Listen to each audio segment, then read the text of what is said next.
पढ़ो क्वेश्चन को, पढ़ो इसको। F vector is equal to K times of K, कोई कांस्टेंट है और पार्टिकल को आपने डिस्प्लेस किया है a,0 to 0, a along a circular path of radius small a having center at origin in the xy plane। तो work done by the this force निकालना है, ठीक है ना। मतलब सर्कल पे चल रहा है तो X square plus Y square, basically आप डायरेक्टली ए स्क्वायर लिख सकते हैं, ठीक है ना, क्योंकि हर जगह आपका पार्टिकल सर्कल पे ही रहेगा। तो आपको ये समझ में आ रहा है कि फोर्स की डायरेक्शन हमेशा रेडियल आ रही है, ये बात आप देख पा रहे हैं इस क्वेश्चन में। क्योंकि एफ वेक्टर क्या आ जाएगा, along x I cap plus Y J cap आ रहा है कि नहीं आ रहा है, बताइए।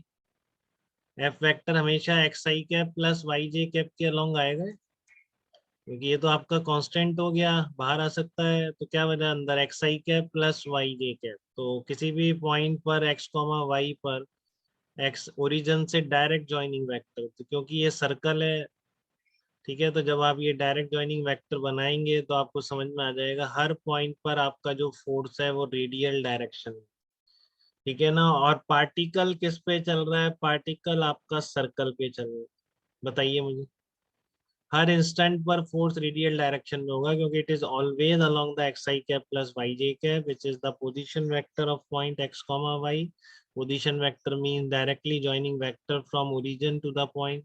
अब क्योंकि ये पार्टिकल इस सर्कल पे चल रहा है तो this position vector will always be along the radius of this circle and displacement will always be tangential, ठीक है। तो रेडियस और टेंजेंशियल डायरेक्शन में हमेशा एंगल कितना होता है, 90 डिग्री एंगल होता है। बताइए अनुष्का, कोई डाउट तो नहीं बेटा इसमें? No sir. Okay, very good. तो आपका जो रेडियस और टेंजेंशियल है उसमें 90 डिग्री का एंगल होता है, तो इसलिए आपका work done by this force कितना निकल के आ जाएगा, ठीक है। Work done by this force कितना निकल के आ जाएगा, जीरो निकल के आ जाएगा क्या, बताइए। कोई दिक्कत किसी को? वर्क डन बाय फोर्स कितना आ जाएगा, जीरो निकल के, ठीक है। डाउट तो नहीं है किसी को इस प्रॉब्लम में? तो इसी तरह का एक और है, ये बहुत क्लियर था आपको कि रेडियल डायरेक्शन में। अब इस तरह का क्वेश्चन है कि आपका फोर्स ये है, F vector is equal to B minus Y I cap plus X A cap upon X square plus Y square, where B is a constant, ठीक है ना। पार्टिकल पर एक्ट कर रहा है, पार्टिकल क्या कर रहा है, काउंटर क्लॉकवाइज सर्कुलर मोशन कर रहा है इस सर्कल के ऊपर। चल हमेशा सर्कल पे रहा है, बट यहाँ पर x I cap plus Y J cap के अलोंग नहीं आ रहा है, ठीक है। तो आपको यहाँ पर work done X square plus Y square तो कांस्टेंट है हमेशा particle. F vector if the particle undergoes one complete revolution, ठीक है, वन कंप्लीट रिवॉल्यूशन में work done by external force कितना हो। तो इसमें कैसे निकालेंगे, इसमें ये फोर्स की डायरेक्शन क्लियर हो रही है कि अब ये minus Y I cap plus X A cap किधर होगा, बताओ। ये कौन सी डायरेक्शन होगी, minus Y I cap plus X J cap आपकी कौन सी डायरेक्शन हो जाएगी, बताइए मुझे। Minus Y I cap plus x, हाँ ये क्या टेंजेंशियल डायरेक्शन हो जाएगी क्या, बताओ एक बार। इसका रेडियस वेक्टर, इसका डॉट प्रोडक्ट करो X I cap plus Y J cap के, जीरो आ रहा है क्या? बताओ। इसका डॉट प्रोडक्ट करो X I cap plus Y J cap और minus Y I cap plus X J cap का डॉट प्रोडक्ट क्या आएगा, जीरो नहीं आएगा, जीरो आएगा ना, minus X Y plus X Y. इसका मतलब ये हमेशा रेडियस वेक्टर के क्या है, परपेंडिकुलर है। हमेशा ये क्या हो गया आपका, रेडियस वेक्टर के परपेंडिकुलर हो गया है, ठीक है। तो इस रेडियस वेक्टर के परपेंडिकुलर क्या होता है, टेंजेंशियल हो गया। देखो यही कहा मैंने, F vector will always be in tangential direction because ये डॉट प्रोडक्ट क्या आ रहा है, जीरो, ठीक है। तो आपका एफ वेक्टर सर, का, हाँ बताइए बेटा। ये कौन सा तरीका है ये, मतलब टेंजेंशियल पता लगाने का इससे? डॉट प्रोडक्ट 11th में पढ़ते थे, डॉट प्रोडक्ट दो परपेंडिकुलर वेक्टर्स का अच्छा, जीरो। हाँ, ये भी ठीक भूल है। जाते हो क्या अरियंत, आपकी डॉट प्रोडक्ट जीरो होता है दो परपेंडिकुलर वेक्टर्स, बताओ। ये याद रखा करो, ये नो, तो 11 से देख रहे हो, ठीक है। तो अब डिस्प्लेसमेंट डी आर कितने, अब ये मतलब हमेशा टेंजेंशियल आ रहा है, तो आप इसका मैग्नीट्यूड निकालो कितना आ रहा है, B upon under root X square plus Y square, ठीक है ना।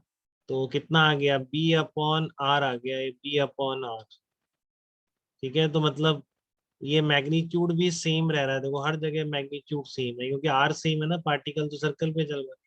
इस फोर्स का आपने मैग्नीट्यूड निकाला, तो ये तो आपका क्या आ रहा है, X square plus Y square, इसका मैग्नीट्यूड क्या हो जाएगा, under root X square plus Y square, ये कितना आ गया, B upon under root X square plus Y square, ठीक है। तो आपका क्या आ गया, बी अपॉन आर आ गया, आर क्या, रेडियस ऑफ दिस सर्कल। तो मतलब हर जगह मैग्नीट्यूड भी सेम है और डायरेक्शन हमेशा क्या है, टेंजेंशियल है, डिस्प्लेसमेंट के ही अलोंग है, ठीक है।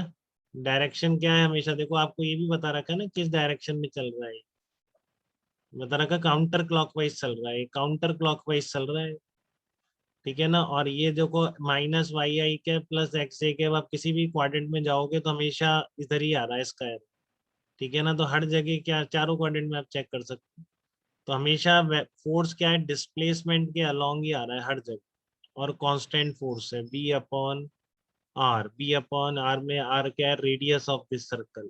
तो ये बात देखो बाद में बहुत बच्चे पूछते रहते हैं, फिर मेरे समझ से बाहर है, ऐसा क्यों करते हैं, बट लेकिन आप इसको समझ पा रहे हैं कि अभी पूछ लीजिए बात की बजाय, कहीं दिक्कत है तो अभी थोड़ा सा और गहराई सर से। हाँ बताइए बेटा।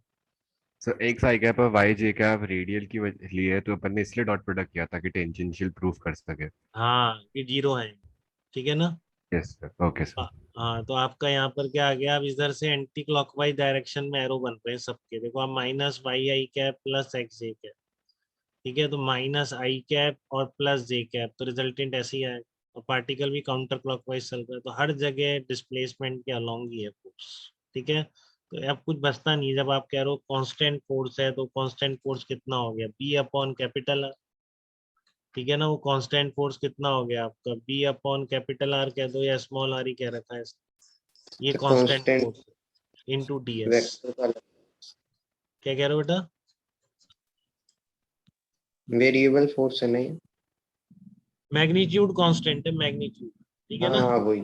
और डायरेक्शन हमेशा डिस्प्लेसमेंट के अलोंग है, तो आप डायरेक्टली एफ किसी भी स्मॉल डिस्टेंस के लिए एफ इंटू डी एस नहीं लिख सकते, P upon R into D S, ठीक है।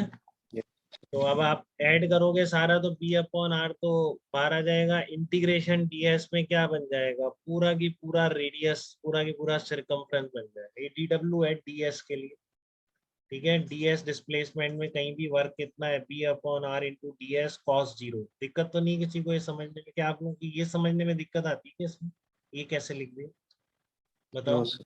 कि आपका एफ वेक्टर इधर को दिक्कत कहाँ आती है, एफ वेक्टर इधर है, डिस्प्लेसमेंट इधर है, तो F D R cos zero, अब डी आर क्योंकि मैंने आर इस यहाँ पे लिया हुआ है स्मॉल आर, इसलिए मैं यहाँ पे डी एस कर, ठीक है। अब सारा ऐड करेंगे सारे डीएस के लिए, तो आप इंटीग्रेट करेंगे तो हर डीएस के लिए ये तो सेम ही है, तो ये तो बाहर ही आ जाए, ठीक है ना। B upon R integration DS पूरा क्या बन के आएगा, सारा डीएस मतलब पूरी सिरकमफ्रेंस, तो वो कितनी आएगी, 2 पाई इंटू आर आए, तो आर से आर कट गया ना, तो आपका आर से आर कट गया, तो क्या निकल के आएगा, 2 पाई इंटू बी, ये आपका क्या निकल के आ जाएगा, टोटल वर्क डन निकल के आ जाएगा, ठीक है, 2 पाई इंटू बी।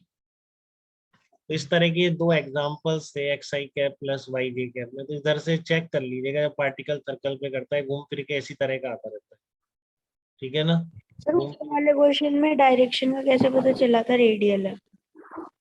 ये आपको पोजीशन वेक्टर पढ़ने पड़ते हैं इसके लिए, वेक्टर में 11th क्लास में। तो बताइए आपको पोजीशन वेक्टर क्लियर है क्या बेटा, क्या होता है, एक कोई पॉइंट है स्पेस में, मान लो x comma y comma z, बताओ यस पोजीशन सर। वेक्टर क्या होगा, इसका रूप वाली पोजीशन वेक्टर क्या होता है। Sir x I cap plus Y J cap plus Z, ठीक है। हाँ तो x I cap plus Y J cap, तो जो फोर्स आ रहा है x I cap plus Y J cap के अलोंग, तो ये एक्स वाई प्लेन में हो गया एक तो, ठीक है। और क्या होगा, ये होगा कि नहीं, सेंट इधर से रेडियस सेंट ओरिजिन से उसको डायरेक्ट ज्वाइनिंग वेक्टर, बताओ। Yes sir. और जब आप कह रहे हो सर्कल है, तो वे ओरिजिन पे अगर सर्कल है और पॉइंट भी हमेशा सर्कल पर ही रहेगा, तो ये हमेशा रेडियस नहीं होगी क्या सर्कल, ये जो आप बना Yes, रहे हो x, y का आप रेडियस बना रहे हो, उसको ज्वाइनिंग वेक्टर, तो ये हमेशा रेडियस के अलोंग ही होगा। तो Yes. Radius is always perpendicular to tangent. कोई सी भी रेडियस ले लो आप सकते हो, ठीक है ना। That radius is always perpendicular to tangent at that. तो टेंजेंट के अलोंग तो डिस्प्लेसमेंट है, फोर्स परपेंडिकुलर है। क्लियर है रूपाली आपको ये? Yes, sir. हाँ ठीक है। तो ये प्रॉब्लम ध्यान रखेंगे, दोबारा नहीं बताई जाएंगी। आप इस वीडियो को सुनिए, समझ में आना होगा, मैंने सफिशिएंटली सब बोल दिया है, इसमें आ जाएगा। नहीं आना होगा तो फिर कैसे भी नहीं आएगा, ठीक है ना। फिर कोई तरीका नहीं होता है, तो फिर आप आगे बढ़ेंगे इसमें। नहीं आना, ठीक है, कोई ये क्वेश्चन थोड़ी नहीं आना, बट समझने का सारा मैंने बोल दिया जितना मैं समझा सकता हूँ, ठीक है। चलिए।